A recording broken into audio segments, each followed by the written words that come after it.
Welcome to our channel. Today we how to withdraw from Ramp to your bank account. Easy tutorial step by step clearly. To begin withdrawing from Ramp to your bank account, first, log in to your Ramp account.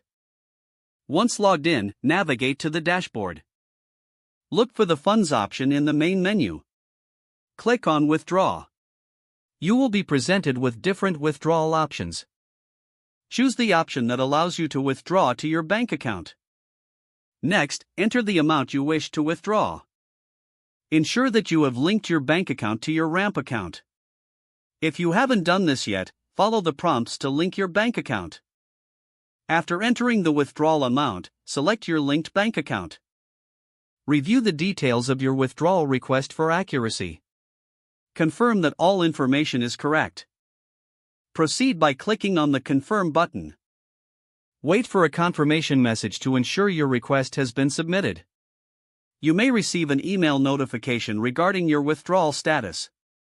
Typically, withdrawals take a few business days to process. Check your bank account periodically to see when the funds arrive. If you encounter any issues, contact Ramp's customer support for assistance. Following these steps will help you successfully withdraw funds from Ramp to your bank account.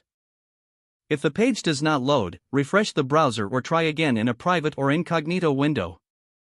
Make sure you are using the correct email address, then retype it carefully to avoid small typos.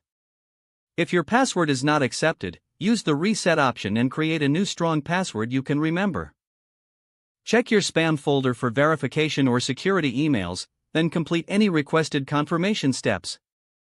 Enable two-factor authentication if available to improve account security and reduce unauthorized access risk. After signing in, review your profile details so your contact information and settings are accurate and current. If you see an error message, note it down and try again after restarting your device and internet connection. Log out when you finish, especially on shared devices, to keep your account and payment information secure. If the page does not load, refresh the browser or try again in a private or incognito window. Make sure you are using the correct email address, then retype it carefully to avoid small typos. Don't forget to like this video and subscribe to our channel for more step-by-step tech guides.